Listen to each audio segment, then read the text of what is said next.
자연과학이 역사적으로 성공적인 발전을 거듭해올 수 있었던 이유는 거기에서 사용되는 용어들의 정의가 그것들이 가리키는 대상이 상대적으로 명료했기 때문입니다. 다른 표현으로는 엔트로피가 낮은 표현들로 이치들이 서술되었기 때문이라는 것입니다.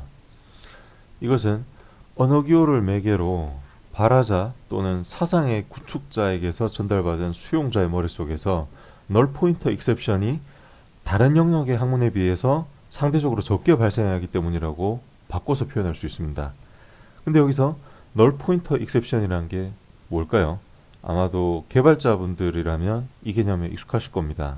그거는 자바나 C# 같은 현대 프로그래밍 언어에서 어떤 변수가 가리키는 내용이 실제로는 정의되어 있지 않음에도 불구하고 그 비어있는 대상 안에서 존재하지 않는 구성 요소를 참조하려고 할 때 발생하는 논리적 오류의 한 갈래입니다. 그런데 이러한 널 포인터 익셉션은 비단 컴퓨터에서만 발생할 수 있는 것은 아니라는 게 저의 주장입니다. 인간의 머릿속에서도 정보를 처리하는 과정에서 발생할 수 있습니다. 그런데 인간의 머릿속에서 이러한 오류를 처리하는 방식은 컴퓨터의 그것과 사뭇 다릅니다. 과거에는 컴퓨터와 같이 판단 보류를 하는 것이 아니라 임의적으로 그 포인터가 가리키는 대상을 자의적으로 정의하고 그 다음의 논리로 진행하기도 했었습니다. 그리고 지금도 그러한 형태로 우리는 처리를 하는 경우가 자주 있습니다. 당연하겠지만 이렇게 정보를 처리하려고 하면 전달하려고 했던 발화자가 가지고 있던 사상적 이미지가 수용자의 머릿속에서는 일종의 부정합이라든지 아니면 뭔가 잘못된 혼란의 형태로 발생할 수가 있습니다. 다시 얘기해서 발화자가 전달하려고 했던 사상적인 이미지와 수용자가 이해한 그것이 서로 동일하지 않게 된다는 것이죠. 이러한 현상은 예술이나 전통적인 철학, 인문학, 사회학 분야에서는 별로 문제가 안 됐었어요. 그리고 그 자체를 오류로서 취급하려는 경향도 거의 희박했습니다. 그런데 발화자가 자신의 사상을 표현하기 위해 사용한 과부족한 기호의 조합들을 토대로 그 사상의 수용자는 발화자의 발화 배경이나 환경적인 요소를 살펴서 발화자의 사상과 의도를 추론해내는 것을 바람직하고 아름다운 의사소통 행위로 간주하는 경우가 많습니다. 하지만 고도화된 지금의 정보사회에서는 기존과는 비교도 할 수 없을 만큼 첨예하고 복잡한 개념들을 정교하게 처리를 해내야 되기 때문에 사람들은 머릿속에서 이러한 널 포인터들을 만나게 되면 그것을 디리프런스 하려고 하지 말고 에드문드 후설이 주창했던 판단 중지, 에포케라고 하죠. 그런 것과 유사하게 컴퓨터가 익셉션을 발생시키는 것과 유사하게 해당 포인터를 디리퍼런스 하는 것을 에포케해야 한다고 하는 것이 저의 주장입니다. 물론 이렇게 한 사람들도 있지만 이것을 매우 중요한 문제로 간주해서 우리는 적극적으로 에포케를 해야 된다. 판단 중지를 해야 된다. 이것이 저의 주된 주장입니다. 앞에서 주장한 바를 좀 더 다르게 패러프라이징 하자면 개념의 정의가 우리들의 머릿속에서 부재중인 언어 요소적 표현들을 이용하여 논리를 전개하려고 하는 정보 처리 요구를 우리 내면이나 외부로부터 받게 되었을 때 우리는 능동적으로 이와 연관된 판단을 중지하거나 보류를 해야 됩니다. 프로그램을 실행하다가 널 포인터를 디리프런스하는 상황에 직면했을 때 컴퓨터가 그 상황에서 다음으로 억지로 진행하는 것이 아니라 해당 널 포인터가 가리키는 내용에 대한 판단을 중지하고 그 상황을 정보 처리상의 오류로서 간주해서 이 사용자, 즉 프로그래머에게 그 사실을 보고하도록 설계된 것처럼 말이죠. 전통적인 동양 사회에서는 의사나 사상을 명명백백하고 구구절절하고 상세하게 설명하는 것보다 다소 디테일에 누락이 있거나 과장이 있거나 비유에 적절하지 못한 부분이 있더라도 그런 묘사를 비워주고 사상의 수용자가 자의적으로 그 표현하고자 한 사람의 표현을 해석하는 것을 그렇게 어색하게 생각하지 않는 풍조가 있습니다. 이것은 자연과학적 탐구 방식이 다른 영역에서의 사고 방식에서도 오랫동안 영향을 미쳐온 서구 사회에 비해서 창발보다는 벤치마킹을 통해서 비교적 더 근래에 자연과학을 수동적으로 수용했던 동양 사회에서는 자연과학이나 공학의 외적인 영역에서 적용하려고 드는 것은 다소 어색한 접근으로 여겨질 수도 있습니다. 더욱이 이러한 널 포인트 액셉션을 일으키는 그늘이 타인의 시야를 가린다는 점을 이용해서 비대칭적인 시야를 형성하고 상대에 대한 권력을 장악하는 기술로 사용되는 비즈니스 환경에서는 의도적으로 널 포인터를 매우 산발적으로 생성을 해서 비즈니스적인 가치가 있는 정보를 은닉하는 경우가 비일비재합니다. 앞서 영상에서 제가 취업 준비생이 참고하면 좋은 직장 생활의 요령들을 소개하기 위해서 널 포인터 액셉션의 개념을 차용했던 적이 있었는데요. 해당 영상을 참고하시면 이 널 포인터 액셉션이 우리 회사에서 직장인들의 정보 서열화를 위해서 어떤 식으로 활용되는지에 대해서 참조를 하시게 되면은 이번 영상에서 보시게 되는 널 포인트 액셉션의 개념과 연관해서 좀 더 쉽게 이해할 수 있는 자료로서 활용하실 수 있을 거라고 생각이 됩니다. 다시 본론으로 돌아가서 우리는 수용자가 발화자의 의사나 사상을 있는 그대로 전달받고자 할 때 언어나 기타 의사표현 도구를 매개로 하여 전달을 받기 때문에 그들 도구가 가리키는 대상들이 가급적이면 발화자와 수용자가 서로 일치해야 한다. 그 사상이 발화자의 사상을 수용자가 있는 그대로의 형태로 받아들여야 한다는 점에 동의를 할 필요가 있습니다. 포인터가 가리키는 정의에 군더더기나 누락이 없어야 한다는 거죠.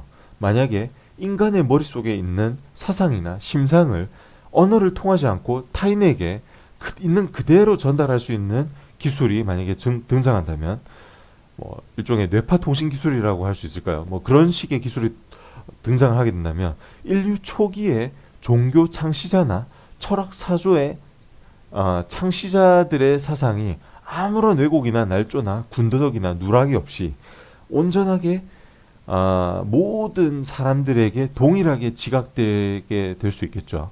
물론 이제 그분들은 돌아가셨기 때문에 죽은 사람의 뇌를 해독을 한다든지 이런 건 사실상 원천적으로 불가능할 겁니다. 하지만 이 기술이 보편화된 그 이후 시점부터는 어떤 사람이 가지게 된 사상을 다른 사람에게 그 있는 그대로의 사상대로 전달할 수 있는 방법이 생겨남으로써 어떤 사상에 대한 날조라든지 그 사상에 대한 그 주해가 돋붙지 않아도 된다는 거죠.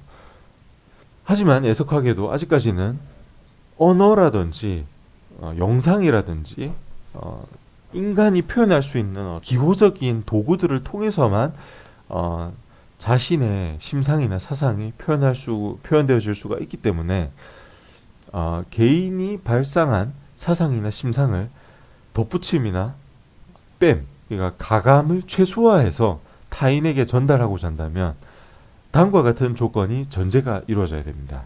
첫째로는 발화자의 언어를 이용하여 표현하는 숙달된 표현력이 전제가 되어야 되고, 두 번째, 의사소통 참여자들이 속한 사회가 직선적이고 명확한 표현에 대해서 굉장히 넓게 포용하고 열린 문화를 가지고 있어야 된다. 그러한 정도와 수준이 굉장히 높아야 된다는 거죠.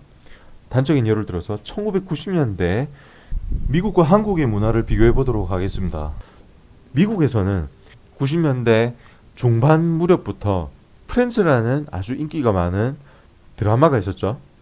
거기에서 빈번하게 섹스라는 표현이 아주 노골적으로 등장인물들 간에 명시적으로 사용이 됐었습니다. 그리고 등장인물들 간에 구체적으로 자신의 성적 기호라든지 그런 취향을 묘사하는 표현들이 아주 자연스럽게 대화로 이루어지고 있었죠. 근데 반면에 우리나라의 당시 상황을 볼까요? 한국 드라마에서는 성적인 부분과 관련된 거를 묘사하기 위해 굉장히 표현들을 우회적으로 사용하고 있었어요. 많은 사람들이 보는 이런 드라마에서 직설적으로 특정한 주제에 대해서 표현하는 것이 부적절하다고 여겼었는데 이러한 것들이 비단 성적인 부분뿐만 아니라 다른 영역에서도 영향을 미칠 수가 있다는 겁니다.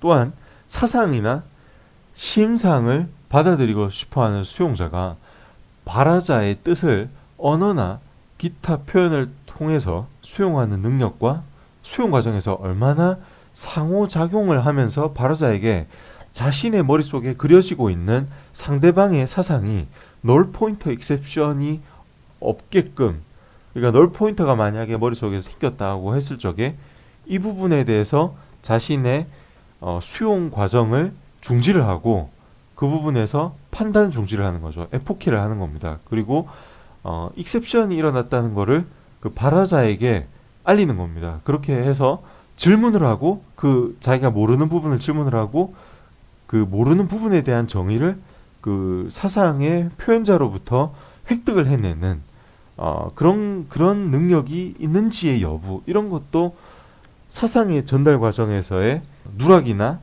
덧붙임이 없는, 군더더기가 없는 의사소통이 일어날 수 있을 것이라는 기대가 되는데 또 하나의 요건이 될 수가 있습니다. 그리고 마지막으로 발화자가 죽었거나 아니면 물리적인 거리가 수용자와 너무 멀어가지고 의사소통 참여자들 간에 언어 문화권이 다르거나 해서 중간 전달자의 개입이 필요한 경우, 중간 전달자는 수용자와 마찬가지로 표현 수단이나 도구를 통해 사상을 이해하는 독해력과 스스로 미처 이해하지 못한 사상의 조각이라든지 일부 파편들에 대해서는 자의적인 역주를 달지 않고 판단을 보류하고 이것을 다시 원래 표현자에게 질문하고 그 조각, 자기가 이해하지 못한 표현들의 조각에 대한 명확한 정의를 다시 획득해낼 수 있는 그런 지적인 정직성과 그 표현력, 표현 능력과 표현 수용 능력을 발휘할 수 있는 그러한 표현 중간 전달자, 리에이슨의 역할과 능력도 이 온전한 의사소통이 이루어지기 위한 마지막 네 번째 요건으로서 작용할 수가 있습니다.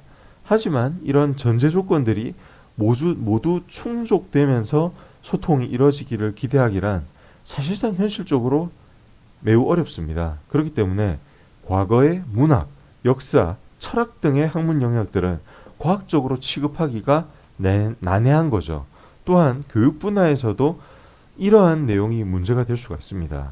스승의 사상, 사실 전달 능력과 학생의 표현 수용 능력이 극대화될 때 비로소 교육의 효율성도 극대화될 수가 있는데, 이와 관련한 자세한 내용은 다음 영상에서 다루도록 하겠습니다. 오늘도 이 영상을 시청해 주셔서 감사드리고 다음 영상에서 다시 찾아뵙도록 하겠습니다. 감사합니다.